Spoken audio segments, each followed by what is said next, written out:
방송에서 제공하는 투자 정보는 투자 판단에 대한 조언입니다. 방송에서 제공하는 주식의 가치, 가격 상승 및 가격 하락에 대해서는 방송사에서 보장하지 않습니다.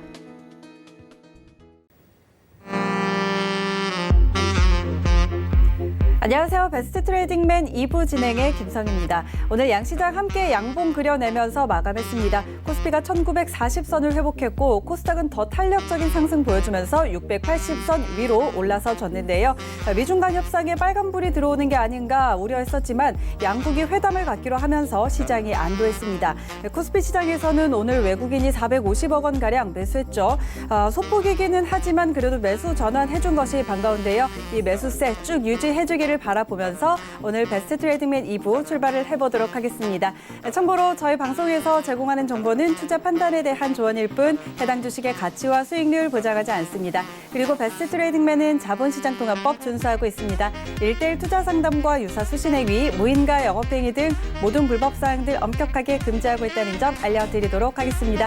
자, 그럼 금요일에 베스트 트레이딩맨 2부 힘차게 출발합니다.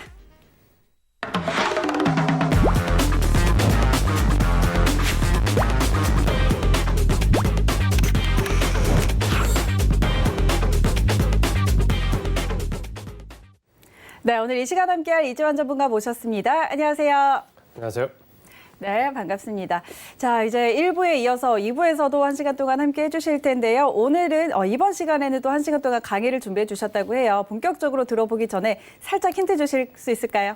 네, 제가 지난번 강의 때 말씀드렸던 부분이 우리가 동학개미가 되지 말고 임난개미가 되자라는 부분 말씀을 드렸습니다. 그러니까 그 부분에서 제가 강조했던 부분이 전략도 없이 전술도 없이 그냥 덤비면 동학개미가 되는 거고 우리가 전략적으로 접근하면 충분히 임난 때 개미가 될 수 있다는 거죠. 이 부분에 이제 어떻게 보면 오늘 강의는 좀 이어지는 부분인데 그 맥락을 가지고 이번 시간도 같이 좀 봐주시면 아마도 그 맥락에서 우리가 가야 될 길에 대한 부분 다시 한 번 더 생각해 볼 수 있고요.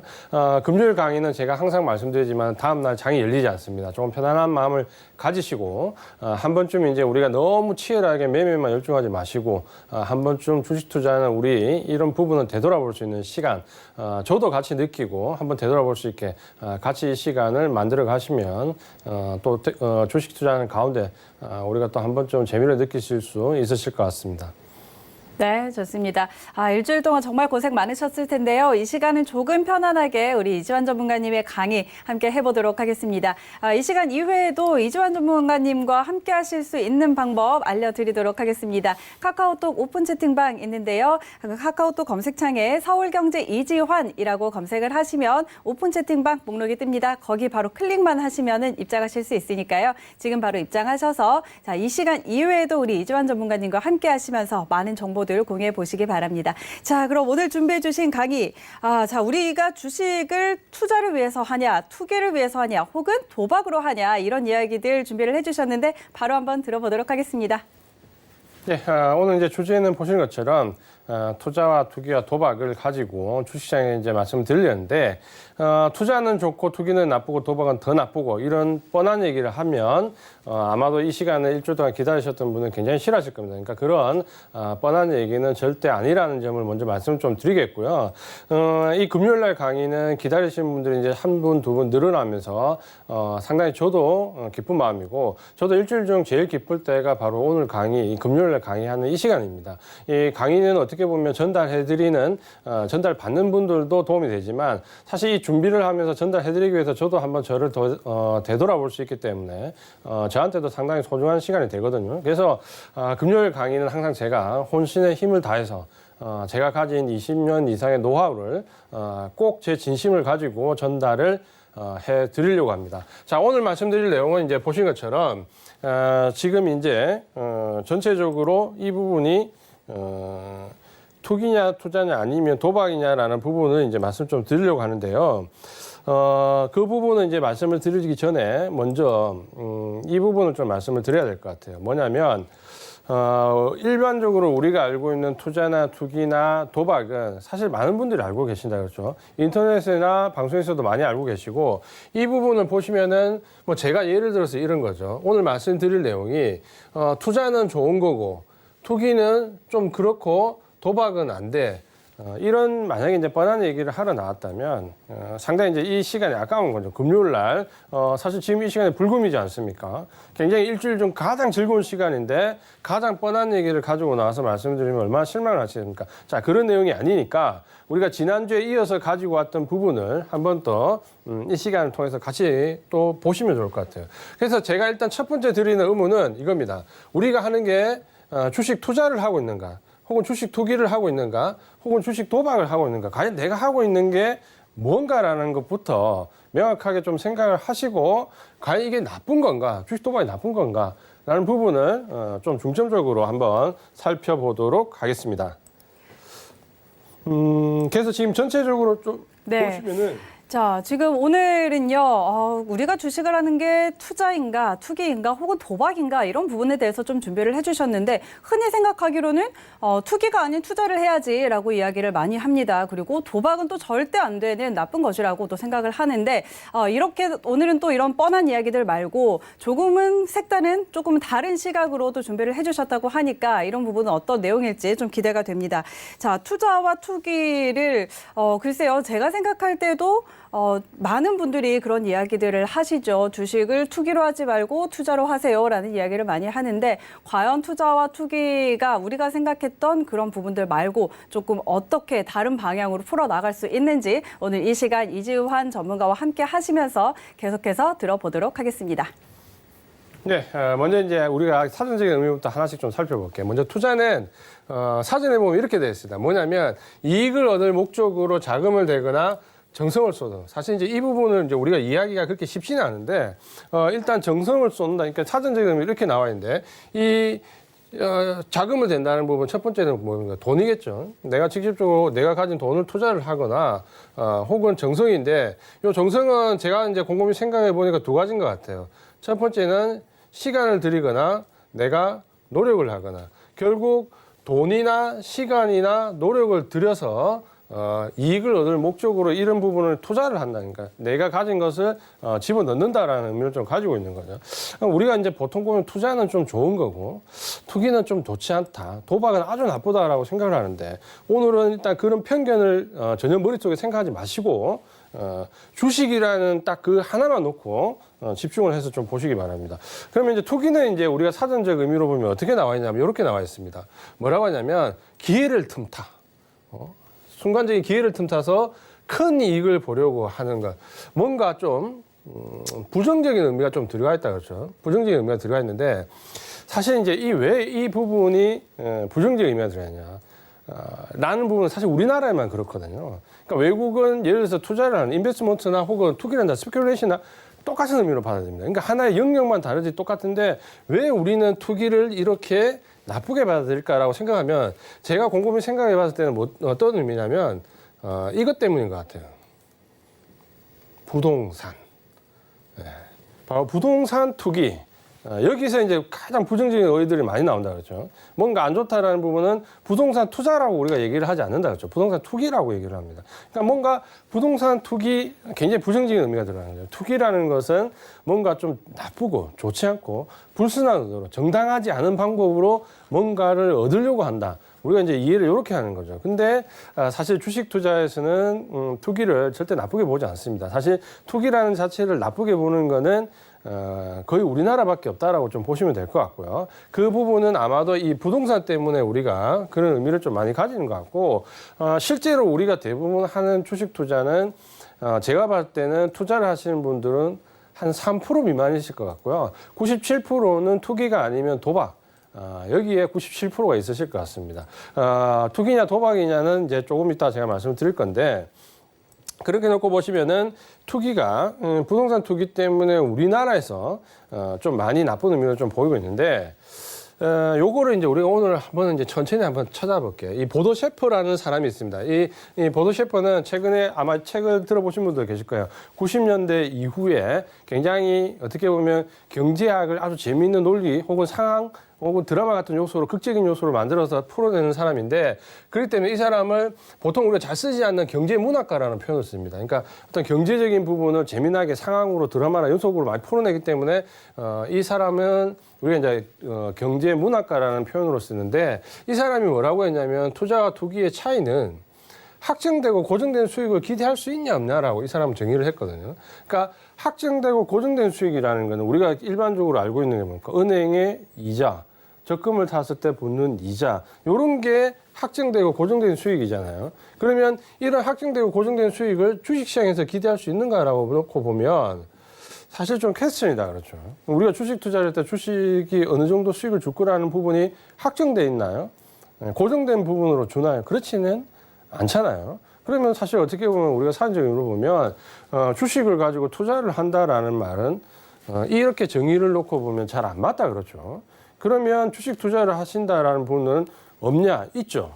근데 굉장히 적을 수밖에 없는 이유를 이제 말씀을 조금 드리려고 하는 거죠. 그러면 이 보도 셰프라는 사람이 말씀드린 것 같이 보면 사실 주식이라는 부분은 투자와는 사실 거리가 좀 있는 어떻게 보면 대상이라고 좀 볼 수 있는 거죠. 근데 우리가 이걸 왜 주식 투자라고 얘기하고 부동산은 투기라고 얘기하고 부동산 투기, 주식 투자 이렇게 얘기하지 주식 투기, 부동산 투자 이렇게 얘기하진 않잖아요.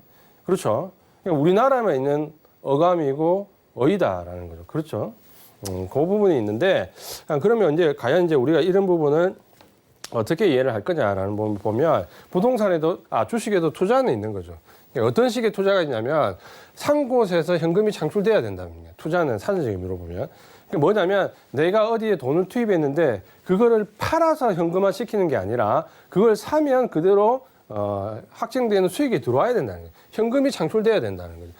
우리가 예금에 가입하거나 적금을 들면 원금은 그대로 있는데 거기에 이자가 붙잖아요. 비슷한데 주식에서도 가능한 부분이 있습니다. 어떤 투자냐면 배당 투자죠.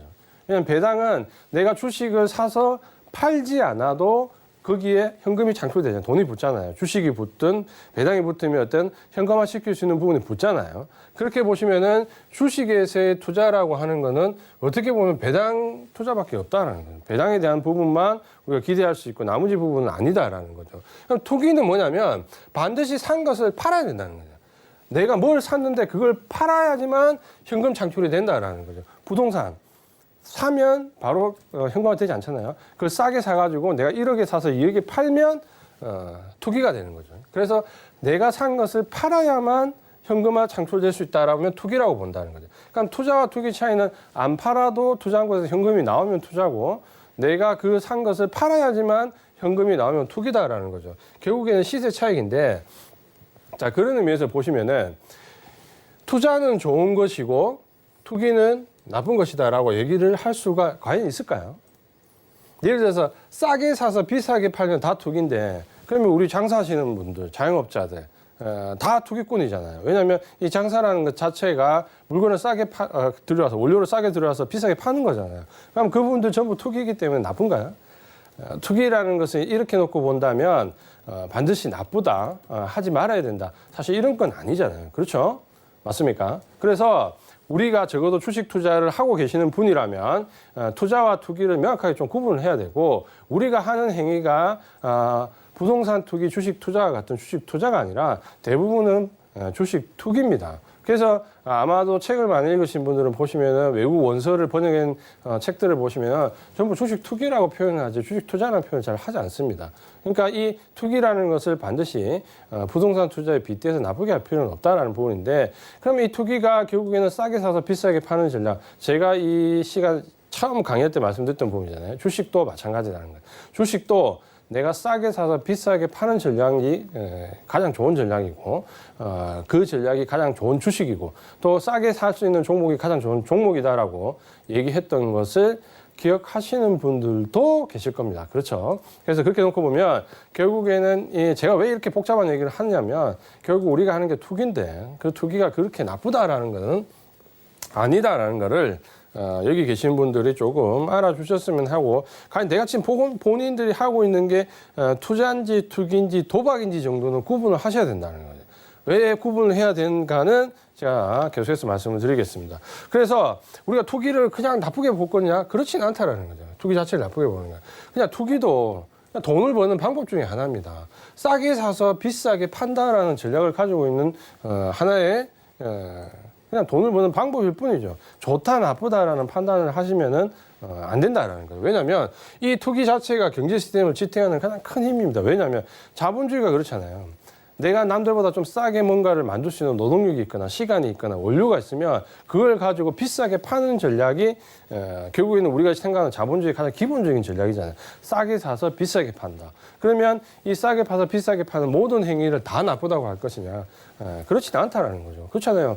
우리가 물건 가서 시장에서 사시는 분들이 예를 들어서 시골에 가서 싼 농산물을 가져와서 우리한테 파는 게 나쁜 행위는 아니잖아요. 그분이 노력한 대가고 거기에 대한 노력을 들였기 때문에 일정 부분 수익을 가져가는 거, 싸게 사서 비싸게 판다. 그 우리가 그냥 자본주의 사회에서는 받아들이는 거잖아요. 그렇죠? 그렇게 따지면 이게 나쁘다라고 우리가 판단할 필요는 없고 대부분의 나는 주식 한번 사면 절대 안 팔아. 나는 지금부터 주식에 시작하는데 삼성전자 사서 죽을 때까지 안 팔 거야. 대신 삼성전자 나오는 배당만 내가 취하겠어. 라고 하면 그분은 투자를 하시는 거죠. 그렇죠. 물론 그런 분들도 있죠. 주위에 보면 간혹 가다가. 그런 분들은 주식 투자라고 얘기할 수 있겠죠. 그런 분을 제외한 대다수의 이 방송을 보시는 분들은 어떻습니까? 투자하고는 관계가 없다 그러죠. 우리는 주식 투기꾼이지 주식 투자꾼은 아니다 그렇죠. 그래서 뭐 제시 리버머 같은 사람들 뭐라 했습니까? 자기를 투기꾼이라고 얘기하지 투자꾼이라고 얘기하지는 않는다 그렇죠. 그 부분을 보시면은 제가 왜 이 얘기를 드리냐면 여기에 따라서 우리가 주식 시장에 접근하는 방법이 완전히 달라지기 때문입니다. 그 달라지는 부분이 바로 우리가 동학개미가 될 수 있는지 임난개미가 될 수 있는지 그 차이점이라는 거죠. 그래서 그 부분 때문에 계속해서 말씀을 드리는 거고요. 그렇게 본다면 투기라는 것이 그렇게 나쁘지는 않다. 하나의 돈을 벌기 위한 전략이고 방법이고 충분히 자본주의 사회에서 나올 수 있는 방법 중에 하나다라는 부분을 말씀을 드리려고 합니다. 그러면 이제 투자와 투기를 이제 어느 정도 우리가 구분했다 그렇죠. 투자는 내가 어떤 물건을 샀든지 그걸 되팔지 않아도 거기서 현금이 창출되면 일정 부분 투자라고 얘기할 수 있고 투기는 싸게 사서 비싸게 파는 거다. 우리 주식을 하는 이유 중에 하나죠. 배당만 받으려고 하시는 분은 없잖아요. 주식이 얼마나 위험한 상품입니까? 원금이 보장되지 않는데 하루아침에 내일에 마이너스 30%가 될 수 있는 이런 어마어마한 리스크를 안고 있는 상품인데 그 상품을 연 4%, 5% 정확하게 얘기하면 우리나라 배당률은 2%대입니다. 그나마 1%대다가 얼마 전부터 한 4, 5년 전부터 굉장히 배당 압력을 많이 받아서 2%대가 높아졌죠. 그 2% 배당을 받기 위해서 내일 마이너스 30%가 될 수 있는 상품을 접근한다. 사실 그렇게 접근하기 어렵죠. 굉장히 돈이 많거나 자본금이 큰 규모에서 배당을 위한 투자를 할 수는 있겠지만 우리 개인 투자가분들이 자기가 노동을 해서 번 그 피 같은 돈을 가지고 2% 배당을 받기 위해서 마이너스 30, 40% 리스크를 안고 투자한다. 그렇게 되기는 어렵죠. 그렇게 따지신다면 우리가 대부분은 투자라기보다는 주식 투기를 하고 있습니다. 그렇죠. 그 부분은 좀 이해를 하셔야 될 것 같고. 자, 그럼 이제 우리가 이 부분을 도박하고 이제 비교를 좀 해봐야 되는데, 그럼 제가 이제 여기서 뭐 도박은 더 나쁜 겁니다라고 얘기하면 상당히 우습겠죠. 그러니까 그런 부분은 아니고 우리가 도박을 한번 볼게요. 왜냐하면 제가 이제 여담을 한번 말씀드리면 보통 이제 제가 외국계에서 한 7, 8년 정도 있었는데 그러면 사람들이 많이 물어봅니다. 그러니까 제일 많이 물어보는 게 뭐냐면 그 외국인들 어떻게 거래해요?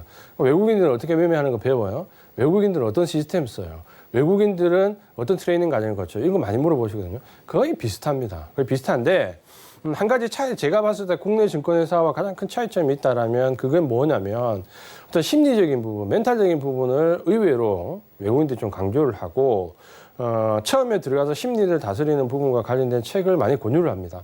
그래서 그 신입사원 교육 과정에서도 그런 부분들이 많이 반영이 되고 그때 이 주식 투자의 심리와 관련된 책 중에서 가장 많이 읽혀지는 책이 뭐냐면 바로 이 도박과 관련된 책입니다. 그러니까 도박, 우리는 예를 들어서 우리나라에도 뭐 하투 문화가 있듯이 고스톱이나 이런 문화가 있듯이 외국에도 포커라는 문화가 있는데 아시겠지만 포커는 외국을 가시면 우리 서점에 가면 경제 서적들이 쫙 있고 주식 있고 부동산 있고 이렇잖아요. 외국에 있는 서점에 가면 도박, 포커 관련된 책이 이만큼씩 있습니다.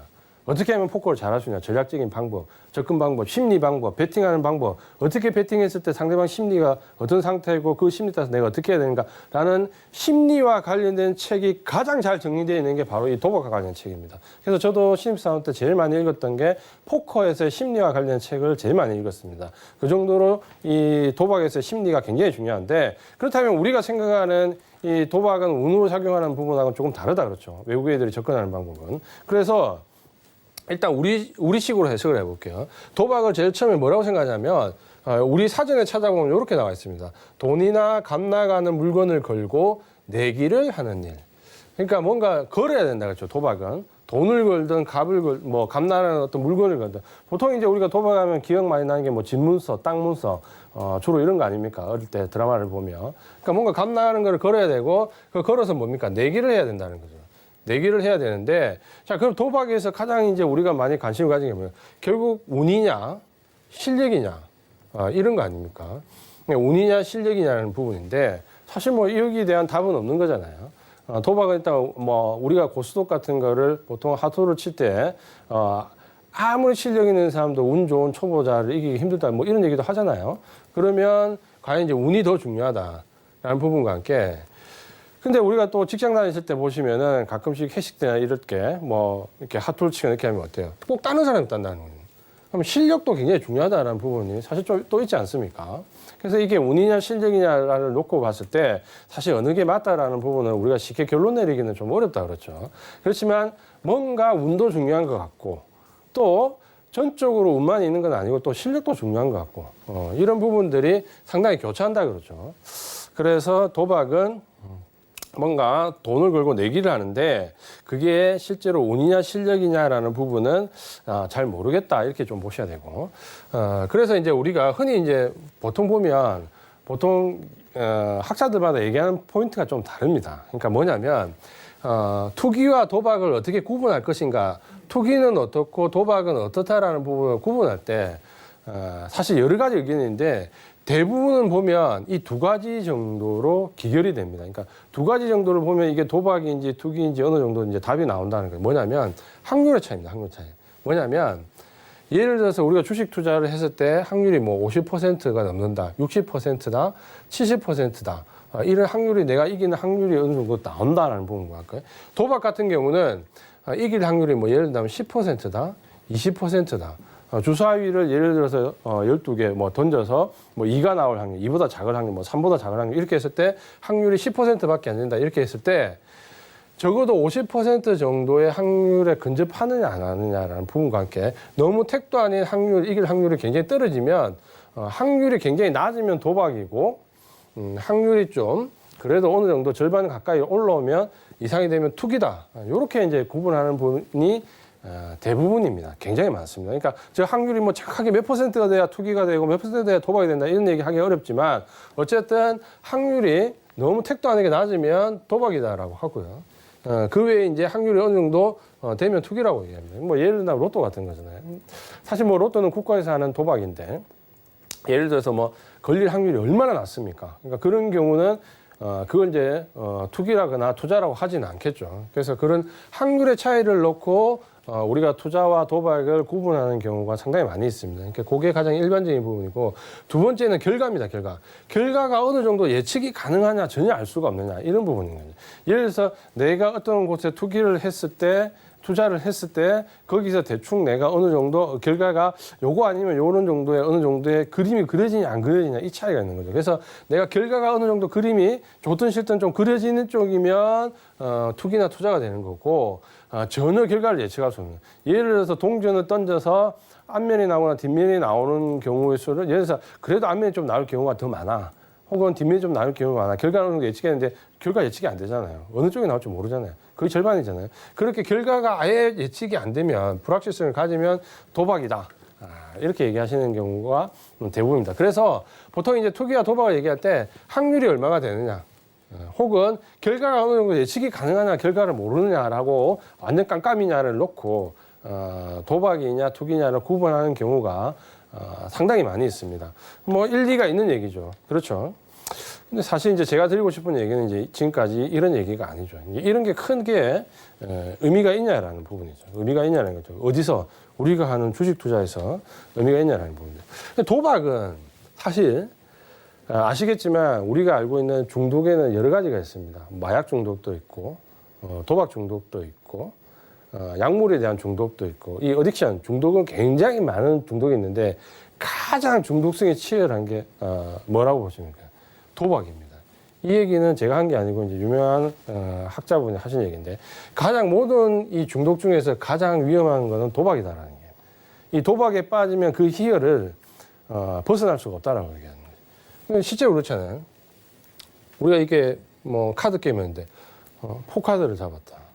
거의 떨리지 않을까요? 심장이. 카드가 이게 세 개가 딱 같은 숫자인데 마지막 같은 숫자 딱 펼쳐지면 얼마나 이 가슴이 콩닥콩닥 거리겠습니까? 마찬가지로 우리가 하토를 치실 때도 이렇게 광이 이렇게 빨간 게 두 개가 들어오면 우리 같은 일반 사람들은 어때요? 내가 뭐 들었는지 얼굴에 금방 나타나잖아요. 가슴이 콩닥콩닥 뛰면서 내가 이렇게 좋은 걸 들었다 금방 표시가 나잖아요. 이렇게 될 거고. 그 다음에 이제 로또요, 로또도 한번 보세요. 13, 14, 18, 22, 35, 39. 1등 번호인데 내가 딱 산 번호가 이렇게 맞춰가는 거죠. 13, 14, 18, 22, 35. 거의 이 정도면 이제 심장이 터지는 거죠. 저도 사실 5개까지는 한번 맞춰봤거든요.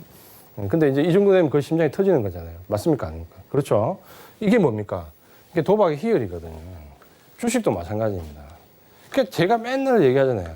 테마주 사지 마라. 급등주 사지 마라 얘기하는데 사잖아요. 왜? 희열이 굉장히 크잖아요. 내가 한 달 걸려서 5%, 10% 먹을 거 뭡니까? 하루에 20%, 30% 먹는데 그 희열이 얼마나 큽니까? 그때 뭡니까?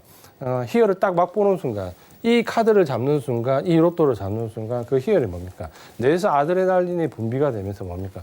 이로 말할 수 없는 행복감이 딱 젖어들잖아요. 주식도 마찬가지죠. 아침에 방송 보고 어떤 급등주 테마죠. 오늘 테마는 황산가주 테마입니다. 황사가 볼 것 같아요. 사세요. 샀는데 아침에 시작하자마자 2, 3%대 샀는데 5분도 안 돼서 10%, 15%, 20%, 30%딱 올라가요. 상한가에 진입을 딱 하면 뭡니까? 심장이 그걸 터질 것 같잖아요. 굉장히 기분 좋잖아요. 근데 주식은 어때요? 이 도박은, 주식은 선택을 하셔야 됩니다. 희열을 느낄 건지 돈을 벌 건지. 희열을 느끼면 절대 돈을 벌 수가 없고 돈을 벌면 희열이 느껴지지 않습니다. 이 두 관계는 내가 벌고 싶은 돈과 희열은 아주 역의 관계입니다. 절대 같이 공립할 수가 없어요. 즐거움도 느끼면서 희열을 느끼면서 돈도 벌겠다. 불가능하죠. 이 얘기는 제 얘기가 아닙니다. 이 얘기를 한 사람이 있습니다. 그 얘기는 뭐냐면 저도 공감하는데 이전에 제가 한번 이 장면을 보여드렸죠. 뭐냐면 이 부분입니다. 투자가 즐겁고 재밌다면 절대 돈을 못 번다. 절대. 이 절대라는 표현을 썼죠. 즐겁고 재미있다면 절대 돈을 못 번다. 좋은 투자란 지루한 것이다. 이 사람이 누굽니까? 아마 우리가 알고 계신 것처럼 돈을 가장 많이 버는 조지 소로스입니다. 조지 소로스는 어떻게 보면 가장 냉철하고 가장 공격적이고 가장 야비하고 가장 비열한 사람 중에 한 명이죠. 왜냐하면 각국의 중앙은행을 공격해서 어떤 경제 상황에 맞물려 가지고 어려움에 처해 있는 각국의 중앙은행들을 공격해서 그 중앙은행을 털어가지고 돈을 버는 전략이죠. 가장 이제 유명한 부분은 영국의 파운드화를 집중 공략해서 그 당시에 그 싸움이 파운드화를 두고 싸움이 영국 정부와 조지 소로스의 싸움이 일어났을 때 영국 정부가 질 거라고 생각한 사람은 거의 없었죠. 왜냐하면 그 당시에는 영국이 가장 금융 강국이었거든요. 지금은 미국의 뉴욕이 금융의 중심지지만 그때만 해도 영국의 런던이 금융의 중심지 아니었습니까? 그런 가운데서 이 파운드를 놓고 싸움 붙었는데 한마디로 얘기하면 거의 완승을 거뒀죠. 조지 소로스가. 그럴 정도로 냉철하고 이 투자에 대해서는 어마어마한 사람인데 이 사람이 한 얘기입니다. 제가 한 얘기가 아니고 즐겁게 돈을 벌고 투자 즐겁고 재밌다면 절대 돈을 못 번다라는 거예요. 근데 저는 이 부분에는 동의합니다. 그러니까 저도 가만히 생각해 보면 결국 투자가 어느 정도 돼서 돈을 벌기 시작했을 때는 사실 그렇게 재밌지는 않은 것 같아요. 상황이. 그냥 일상적으로 하는 거지 처음에 막 느꼈던 그 초보 때 느꼈던 심장이 막 콩쾅콩쾅거리고 내 계좌에 빨간불이 들어오고 10% 수익이 막 넘어가면 심장이 콩쾅거리고 그런 부분은 이제 없는 것 같아요. 그러니까 우리도 이제 여기 계신 분들도 그렇게 되셔야 되고 그렇게 보시면 어때요? 투자가 도박의 희열을 느낄 만큼 즐겁다. 내가 테마주 따라다녀가지고 굉장히 즐겁다. 하루에 10% 2% 올라가는 종목 즐겁다라고 생각하면 희열은 느끼지만 뭡니까? 절대 돈은 못 법니다. 저도 이 부분은 굉장히 동의합니다. 그래서 투자가 즐겁고 희열을 느낀다라고 하면 일단 지금 현재 내 투자가 뭡니까? 내가 지금 하는 주식에 대한 접근이 잘못되어 있다는 거죠. 그 부분 하나와 또 한 가지는 뭐냐면 내가 주식을 샀는데 콩닥콩닥 가슴이 뛰고 뭔가 불안하고 뭔가 희열과 반대되는 감정이 느껴진다고 하면 그것도 역시 지금 현재 바른 투자는 아니라는 거죠. 언제까지 그 평생을 콩닥콩닥 거리는 가슴을 가지고 평생 주식 투자할 수 있겠습니까? 요즘은 지금 거의 뭐 100세까지 사는데 우리가 노동과 관련된 부분을 뭐 5, 60대, 60대, 뭐 70대에 은퇴를 하더라도 적어도 한 8, 90대까지는 투자를 해야 노후를 좀 즐겁게 살 수 있잖아요. 근데 젊어서도 이 콩깍거리는 가슴은 진정을 못 시키는데 연세가 들어가지고 콩깍거리면서 계속 투자를 할 수 있겠습니까? 투기를 할 수 있겠습니까? 그렇지는 않잖아요. 그렇게 보면 우리가 주식을 하면서 가야 되는 정점의 방향이 과연 어느 쪽에 있는가라는 부분을 한번 좀 생각해 봐야 된다라는 거죠. 제가 이제 여담으로 말씀드리지만 처음에 저는 이제 이 사람을 굉장히 이제 좋아하진 않았지만 이 사람이 하는 투자의 형태는 좋아하지 않지만 저 사람이 하는 인생은 저는 상당히 존경합니다. 저분을. 그러니까 이 사람이 가지고 있던 투자의 방법론은 제가 이런 방송에서 표현을 쓰면 안 되지만 굉장히 어떻게 보면 좀 야비할 정도로 냉철한데 이 사람이 돈을 썼던 과정을 보면 그렇지 않다라는 거죠. 알고 계신 것처럼 이 조지 소로스는 각국의 중앙은행을 공격해서 돈을 어마어마하게 천문학적으로 벌었습니다. 조 단위로 천문학적으로 벌었는데 이 사람이 돈을 어디다 다 썼을까요? 어디다 썼을 것 같습니까? 궁금하죠. 네, 이 사람이 돈을 쓰는 곳은 이 사람이 유대인입니다. 유대인이고 우리가 알고 계신 것처럼 처음에 이스라엘이 중동에 정착한 이후에 인구가 굉장히 적었고 그러다 보니까 주위에 전쟁도 좀 잦고 그러다 보니까 이스라엘이 정책적으로 뭡니까? 인구를 유입시키기 위해서 유대인들을 받아들이기 위해서 많은 노력을 했는데 그 각국의 전 세계에 걸쳐 있는 유대인들이 이스라엘 정책하려면 뭐가 필요합니까? 돈이 필요하죠, 돈이.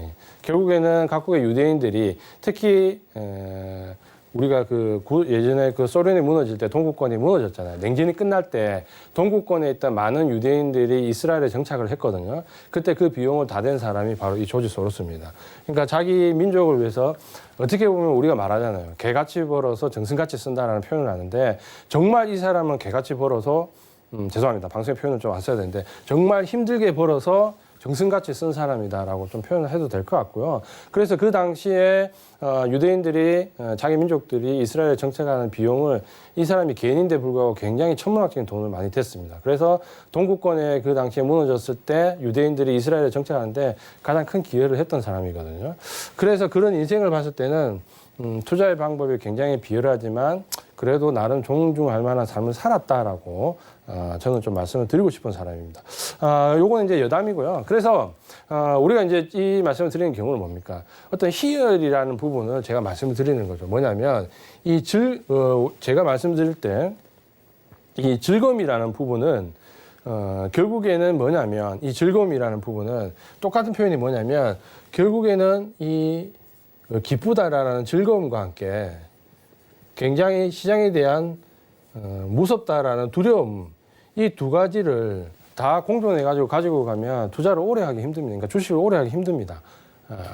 저 부분은 좀 누를 수 있는 방법이 있는데 방법이 있습니다. 그러니까 저 부분을 계속 가슴에 안고 콩닥콩닥 거리면서 내가 주식을 할 거냐 아니면 조금 여유를 가지고 정말 안정적인 부분을 갈 거냐는 부분을 우리가 할 수 있다라는 거죠. 그 선택은 이 방송을 보시는 시청자분들이 할 수 있는데 여기 계신 분들 할 수 있습니다. 그러니까 할 수 있고 그 길을 조금씩 제가 이제 말씀을 드리려고 합니다. 그래서 이 부분을 우리가 반대로 생각해 보면 이런 즐거움과 두려움이 없는 평온한 상태의 주식 투자를 할 수 있는 방법을 우리가 같이 이제 고민을 해봐야 된다라는 거죠. 저 고민을 해봐야 되는데 그 부분이 결국에는 우리가 앞에 말씀드렸던 투자냐, 투기냐, 도박이냐라는 문제는 아니다라는 거죠.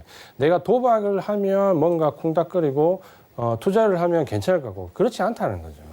돈을 걸면 내가 가진 재산을 걸면 마음이 콩닥거리는 건 다 똑같습니다.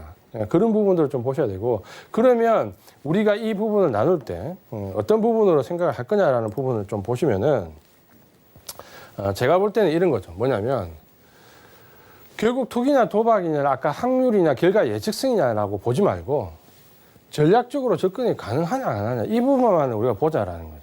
이 부분만. 왜 이 부분을 보냐면 내가 급등한 테마주를 따라다니면 그게 주식이라서 더 안전할까요? 예를 들어서 지금 포커를 잘 치는 사람이 포커를 잘 하는 사람이 포커에 접근하는 거와 우리가 개인 투자자가 아무것도 모르는 초보가 테마주에 접근하는 것 어느 게 더 위험할까요? 포커 선수가 포커에 집중하는 것과 주식 초보자가 테마주에 접근하는 것 어느 게 더 위험할까요? 포커가 도박이기 때문에 포커가 더 위험할까요? 포커 선수가 포커하는 거와 누구나 다 생각할 겁니다. 아마 처음 주식 투자하는 개미 투자자가 테마주에 접근하는 게 더 위험하다라고 생각할 겁니다. 그럼 가장 큰 이유가 뭘까요? 그건 바로 포커를 하는 선수가 포커에 접근할 때는 어떤 전략적으로 접근하는데 테마주에 접근하는 분은 그냥 방송 보고 따라 들어가는 거예요. 전략이 없다라는 거죠. 결국에는 확률이냐 결과의 접근성이냐가 아니고 전략적으로 접근을 할 수 있느냐 없느냐. 전략적으로 접근하지 않으면 10만의 동학 농민이 하루아침에 4명이 되는 거고 전략적으로 접근을 하면 수백 명의 조선군이 8만 7천 명의 왜군을 물리치는 52대 8만 7,700이 되는 거죠. 그 차이는 결국에는 전략적으로 접근을 하느냐 안 하느냐 이 부분의 차이고 결국 도박이냐 투기냐 투자라는 부분이 중요한 게 아니고 내가 투자하는 대상에 대해서 이 부분에 가는 과정이 적어도 우리가 그렇잖아요. 경로당에서 포커 치시는 분들도 분명히 전략이 있다는 거죠. 결국에는 내가 지금 말씀드리고 싶은 부분은 우리가 전략적으로 접근하느냐 안 하느냐가 좌우되는 것이지 투자냐 투기냐 도박이 좌우되는 것은 아니다라고 말씀을 드리겠습니다.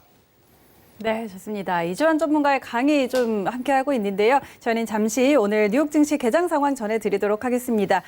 오늘 뉴욕 3대 지수는 상승으로 출발을 했습니다. 다우와 S&P가 1% 넘는 상승을 보이고 있고 나스닥은 0.7%가량 올려세우고 있는데요. 일단 오늘 이 고용지표가 또 한번 발표가 됐습니다. 4월 비농업 고용이 2,050만 명 감소 그리고 이 실업률이 14.7%로 굉장히 크게 뛰었지만 이 월가 예상보다는 양호했다는 점이 일단 시장이 좀 긍정적으로 받아들이고 있는 것 같고요. 최악은 지났다라고 해석을 하고 있는 상황입니다. 앞으로의 경제 재개 기대감에 더 많은 좀 희망을 걸면서 일단 지수 끌어올리고 있다는 점 확인해 드리도록 하겠습니다. 자, 그리고 이주환 전문가와 함께하고 계시는데요. 이 시간 이외에 또 함께하고 싶으신 분들은 이지환 전문가의 오픈 채팅방 카카오톡 검색창에 서울경제 이지환 검색하시면 들어가실 수 있으니까요. 이 부분도 꼭 참고하셔서 활용해 보시기 바랍니다. 자, 그럼 오늘 강의 이어서 한번 들어볼게요. 제가 이제 조금 말씀을 좀 드렸는데 그러면 이제 우리가 주식 투자를 하시는 분들은 뭡니까? 단순하게 이게 투자냐, 투기냐, 도박이냐 이런 걸 구분할 필요는 없다 그러죠. 다만 내가 지금 하는 부분에서 어느 정도 전략적으로 전략이라는 게 거창한 게 아닙니다. 어느 정도 내가 이 상품에 대한 생각을 가지고 들어가느냐 그냥 들어갔냐 이 차이가 있는 거죠. 예를 든다면 우리가 경로당에서 하투를 치시는 어르신들도 뭡니까? 최소한 고수도를 치실 때 뭡니까? 한두 번 치시다가 뭡니까? 내가 이번 판은 D로 놔야 되는지 P로 놔야 되는지 적어도 그런 생각을 하시잖아요. 그게 전략이거든요. 하다못해 경로당에서 하투를 칠 때도 D로 날지 강으로 날지 혹은 P로 날지 이런 부분들을 생각을 하시는데 하물며 어마어마한 돈을 걸고 하는 주식 투자에서 그런 생각이 없으면 이길 수 있겠냐라는 거죠. 이 험한 세상에. 주식 투자는 어때요? 가장 제가 말씀드리면 가장 불공정한 게임입니다. 가장 불공정한 게임. 왜냐하면 우리가 주식이 마찬가지로 바둑이나 장기나 이런 것 두면 어때요? 급수가 있잖아요. 단도 있고. 구단이 아마 프로 구단이 아마 18급하고 뜨지 않잖아요. 맞두지 않잖아요. 적어도 아마 일단에 프로 구단하고 뜨려면 어떻습니까? 9점을 깔든지 뭐 18점을 깔든지 이렇게 뭡니까? 어드밴티지를 두고 뜨잖아요. 주식 투자는 외국이나 기관 같은 프로 구단이 우리 같은 아마 7급, 8급, 우리가 아무리 노력해도 아마 1급, 2급인데 그런 아마 1, 2급하고 프로 구단이 뜰 때 사정을 봐줍니까? 너희는 조금 정보가 없고 자금도 약하고 테크닉도 떨어지니까 100% 이르면 내가 50% 돌려줄게. 이런 룰 없잖아요. 그러니까 그렇게 보시면은 이 어려운 시장에 그냥 들어간다. 안 되죠. 근데 제가 왜 얘기했냐면 아마 방송을 보시면 이렇게 생각하실 겁니다. 설마 그런 사람이 어디 있겠어요? 한번 생각해 보자고요. 그러면 제가 주식에서 도박이라고 생각하는 부분은 뭐냐면 테마주 일단 첫 번째 테마주 호재가 딱 보도됐대. 테마가 이렇게 주가가 변동없이 오다가 내일 황사가 뜹니다. 황사주 이만큼 올랐다는 거죠. 대량 거래량이 이만큼 터졌다는 거죠. 그러면 주가가 갑자기 이틀 만에 급등하고 급등했는데 이때 대량 거래량이 나오면 그럼 대량 거래량이 왜 나왔겠어요? 누가 사고 팔았습니까? 누군가 사고 팔았으니까 거래량이 크게 나왔겠죠. 왜 나왔겠습니까? 누군가 여기서 샀던 사람이 여기서 팔아서 시세 차익을 얻었을 거고 누군가는 여기서 물려서 들어갔겠죠. 여기서 샀겠죠. 그러면 뭡니까? 뉴스가 보도가 되었는데 그 뉴스가 나올 때 대량이 터지는데 그때 샀다. 그럼 뭡니까? 테마주 호재가 보도됐는데 진입을 했다. 테마주는 제가 항상 얘기하지만 길목을 지켰다가 미리 샀다가 정치 테마죠. 이미 작년 11월 달, 10월 달에 샀다가 12월부터 바람이 불 때 몇 분씩 사고 팔아서 올 3월, 4월 되면 다 팔아야 되는 시점인데 3월, 4월에 사 들어갔다. 그게 뭡니까? 그게 도박인 거죠. 그 도박이잖아요. 그게 말씀드린 대로 도박이 되는 거잖아요. 왜? 지금 현재 테마주가 보도된 위에 들어갔다. 그래서 좀 전에 말씀드린 물렸다. 전략이 어디 있습니까? 전략은 무조건 올라가는 것밖에 대책이 없는 거죠. 내가 상한 계약보다 올라가기 밖에 대책이 없는 건데 그러면 이렇게 있던 종목이 이렇게 급등했다가 대량 거래에 나왔는데 여기서 더 올라가려면 어떻게 됩니까? 여기서 샀던 사람보다 더 많은 사람들이 사줘야 되는데 물론 그런 경우도 있죠. 그래서 간혹 가다가 대량 거래에 나왔는데 그 다음날 더 대량 거래에 나와서 올라간 경우가 있죠. 이 확률이 얼마나 되겠냐는 거죠. 대부분은 이 대량 거래에 나오면 그 다음에 거래가 줄면서 뭡니까? 꺾여 들어오잖아요. 그럼 이때 사면 뭡니까? 도박이다. 그렇죠? 네, 저건 도박입니다. 그 다음 도박을 한번 볼까요? 그럼 뭡니까? 나는 대형 우량주를 샀기 때문에 괜찮아. 나는 삼성전자 샀어. 언제? 100% 몰빵. 이거는 도박입니까? 투기입니까? 도박입니다. 왜 도박입니까? 100% 다 샀기 때문에 그 다음 전략이 있습니까? 기다리는 것밖에는 전략이 없는 거죠. 내가 여기서 10% 사고 10%고 5% 사서 여기서 사고 어느 가격대에 가면 손절을 하고 그 손절 벗어나지 않으면 또 올라올 때 5% 사고 이런 게 전략이잖아요. 뭐 어려운 게 전략 아니잖아요. 근데 얘는 100% 다 샀다. 그럼 전략이 뭡니까? 하나밖에 없죠. 뭡니까? 기도하는 거죠. 이제 100% 다 샀으니까 올라가기만 기도해야 되잖아요. 이거 왜 전략이 있습니까? 그러면 어때요? 내가 아무리 삼성전자를 샀어도 100% 다 샀으면 뭡니까? 도박입니다. 그렇죠? 도박입니다. 저 이후에 어떤 대책이 없잖아요. 전략은 이제 딱 하나 말씀드린 것처럼 뭡니까? 기도하는 거죠. 기도해서 이제 계속 올라가기만 바라는 거죠. 내려가도 어떻게 할 수 없고 올라가면 좋지만 어느 정도 내려가도 뭐 추가 진입이라든지 혹은 익절이라든지 이런 부분 어려운 거예요. 그냥 대응이 안 됩니다. 말씀드려서 100%. 그러니까 아무리 대형 우량주를 샀다고 하더라도 그 부분은 100% 진입을 하게 되면 저건 도박입니다. 그래서 어떤 분들은 얘기하시죠. 이전에 제가 상담할 때도 기억나시는 분들이 여러분들이 계신데 저 삼성전기 샀어요. 삼성전자 샀어요. 뭐 삼성물산 샀어요. 특히 제가 얘기한 거 삼성물산 샀어요. 현대자동차 샀어요. 포스코 샀어요. 현대제철 샀어요.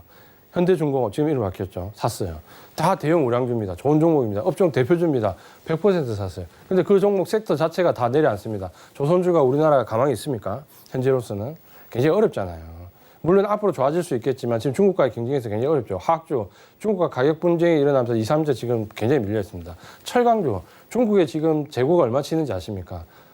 고철만 팔아도 3년치 쓸 수 있는 재고가 있습니다. 중국에. 그러면 이 반등이 나올 때 어느 정도 기대할 수 있을까요? 어렵잖아요. 근데 그런 업종 대표주 샀게 저는 대형주 샀어요. 업종 대표주 샀어요. 100% 사면 어때요? 대책이 없다라는 거죠.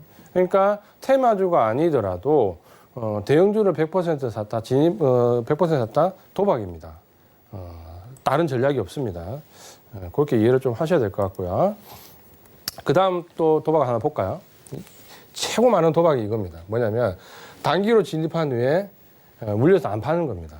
주가가 이렇게 움직이다가 요렇게 딱 같아요. 직전 저점에서 지지받을 것 같은데 여기서 샀다. 그럼 여기 샀을 때는 어떻게 됩니까?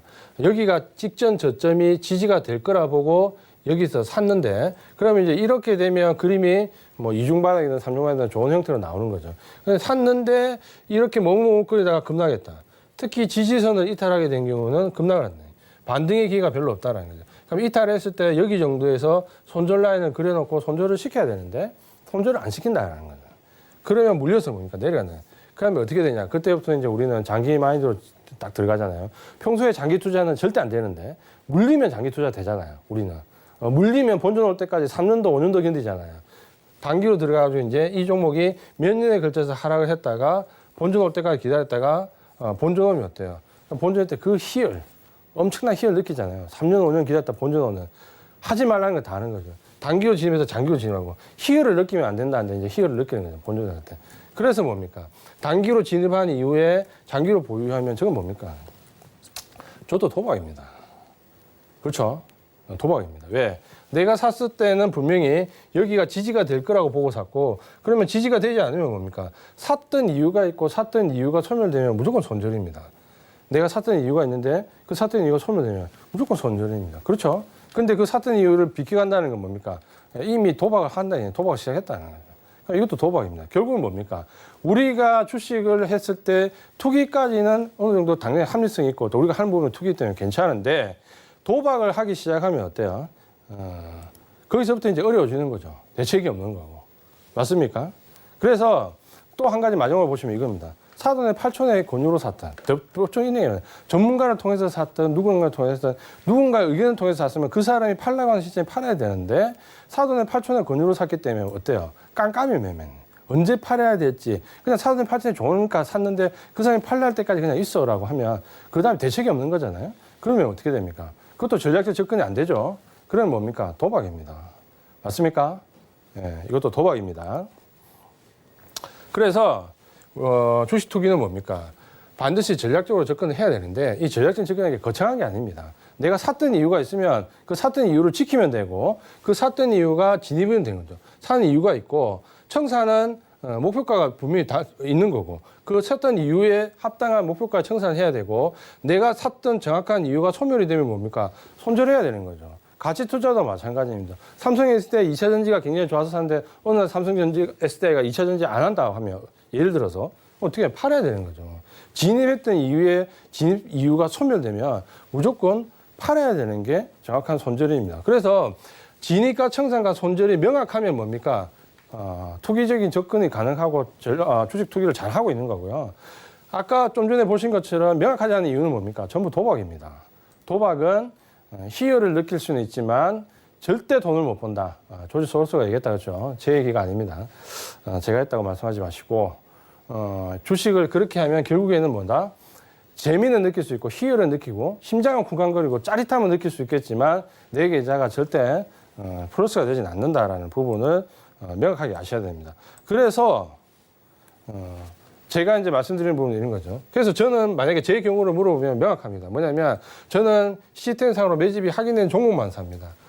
매집이 확인되지 않은 종목은 거래하지 않습니다. 무조건 매집이 확인되는 종목하고 매집 강도에 따라서 매집이 많이 되면 목표가가 이만큼 될 거고 매집이 조금 되면 목표가가 이만큼 될 거고 매집 강도에 따라서 목표가를 정확하게 산출해서 거래를 합니다. 그렇게 하고 그다음에 내가 아무리 매집이 돼 있다 하더라도 그 매집된 주체가 시장이 안 좋아서 팔고 나갔다. 그럼 나도 팔아야 됩니다. 손절해야 됩니다. 지지선이 있겠죠. 이 라인에서 매집이 시작됐는데 이 라인을 이탈했다라는 거는 매집된 주체가 이탈했기 때문에 팔아야 된다는 거죠. 맞습니까? 그래서 명확한 거래를 가지고 매매를 한다는 거죠. 제가 이제 결론을 좀 말씀드렸는데 지난주부터 오늘까지 이틀을 거쳐가지고 이 부분 전략적인 접근에 대해서 말씀을 드렸습니다. 그 결과가 얼마나 중요하냐라는 부분은 우리가 알고 있는 거죠. 우리가 지금 계속 제가 제일 싫어하는 표현은 동학개미운동이라고 말씀드렸는데 동학운동이 처음 시작할 때 무려 모인 농민군이 10만 명입니다. 마지막에 전봉준 장군이 일본군 강군에 추격돼서 체포될 때 남아있는 인원이 4명입니다. 10만 명으로 출발해서 마지막 4명이 남았고 반대로 임진왜란 때 제가 말씀드렸죠. 이순신 장군이 전사자가 52명인데 반대로 왜군 사망자는 87,700명입니다. 87,700명을 죽이는 이기는 52명이 될 거냐. 아니면 10만 명으로 시작해서 지금 4명의 마지막 최고 생존자 남는 어떻게 보면 지금 우리 개인 투자가들 조롱하는 거잖아요. 동학개미운동은. 결과가 비참할 것이다라는 부분인데 여기에 동의하지 않으시려면 반드시 주식은 전략적으로 접근하셔야 됩니다. 오늘 말씀드리는 부분은 이 부분이고 전략적으로 접근하지 못하시면 결과가 얼마나 비참한지는 우리가 동학개미운동에서 배울 수 있다. 이렇게 마무리를 짓겠습니다. 네, 좋습니다. 자, 그동안에 우리가 생각했던 투자와 투기와 도박 이 부분에 대해서 어떤 편견을 조금 깨주는 그런 시간이었는데요. 자, 과연 내가 하는 투자의 형식은 어떤 것인지 여러분들도 한번 생각을 해보시면 좋을 것 같습니다. 오늘 이지환 전문가의 강의 여기까지 마무리하도록 하고요. 이지환 전문가는 여기서 보내드리도록 하겠습니다. 오늘 말씀 고맙습니다. 그렇습니다. 네, 오늘 1시간 동안 이지환 전문가와 함께 하셨는데요. 조금 더 궁금하신 분들은요. 이지환 전문가의 카카오톡 오픈 채팅방에 입장해 보셔서 더 다양한 정보들 얻어가 보시기를 바라겠습니다. 참고로 저희 방송에서 제공하는 정보는 투자 판단에 대한 조언일 뿐 해당 주식의 가치와 수익률 보장하지 않습니다. 그리고 베스트 트레이딩맨은 자본시장 통합법 준수하고 있습니다. 1:1 투자 상담과 유사 수신행위, 무인가 영업행위 등 모든 불법 사항들 엄격하게 금지하고 있다는 점 다시 한번 알려드리도록 하겠습니다. 오늘 준비된 내용은 여기까지고요. 여러분 주말 편안하게 보내시기 바랍니다. 저희는 다음 주 월요일에 돌아올게요. 고맙습니다.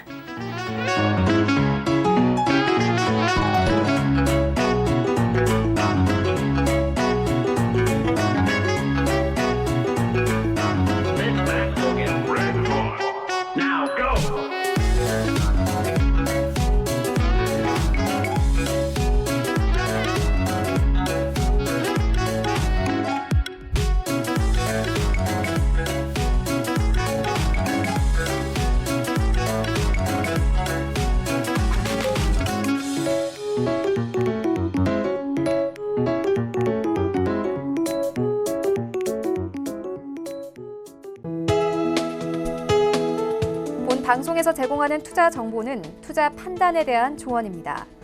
방송에서 제공하는 주식의 가치, 가격 상승 및 가격 하락에 대해서는 방송사에서 보장하지 않습니다.